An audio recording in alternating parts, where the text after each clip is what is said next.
Kita berada di mana sekarang? Kita berada di Istanbul, depan Masjid Sultan Ahmad, yang masjid ini dibina pada tahun 1616 Masihi. Seorang sultan yang terkenal dengan Sultan Al-Wari' Asyabut Taqiyul Wara', seorang pemuda yang bertakwa, yang wara'.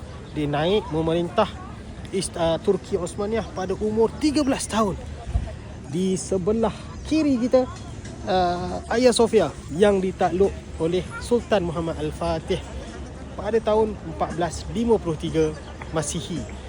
Seorang sultan yang memegang tampuk pemerintahan Osmaniyah pada waktu muda juga. Ada yang kata 16 tahun, ada yang kata 19 tahun. Hagia Sophia, belakang tu Topkapi Palace, antara istana terawal yang dibina oleh Sultan Muhammad Al-Fatih pada tahun 1459. Selepas stabilnya pada 1453 masuk, stabilkan sikit negara ini dan selesai. Ada mana lagi? Ada apa lagi kat sini? Dekat sini juga ada Basilika Sistine, tempat bandar takungan air di bawah tanah Istanbul. Ada 360 tiang marmar daripada kerajaan Rom lama dibawa ke sini. Kepala Medusa pun ada di situ. Kita ada pun lagi dekat dengan sini, dalam 10 minit 15 minit jalan kaki boleh pergi ke Grand Bazaar. Satu bazar yang diusahakan oleh Sultan Muhammad Al-Fatih untuk rancakkan ekonomi orang Islam di kawasan sekitar sini.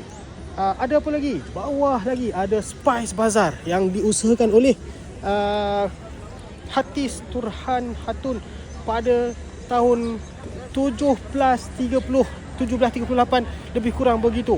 Di situ juga ada masjid yang sebelah tu, Spice Bazaar ataupun Egyptian Bazaar, menjadi suatu wakaf untuk hidupkan masjid yang diusahakan oleh Hatun ataupun Hatis Turhan Hatun, ibunda kepada salah seorang sultan yang hebat. Tuan-puan, Istanbul banyak sejarahnya.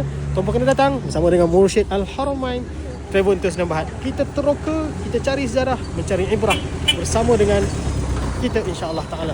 Kita punya departure date sangat banyak. Setahun macam-macam departure date ada.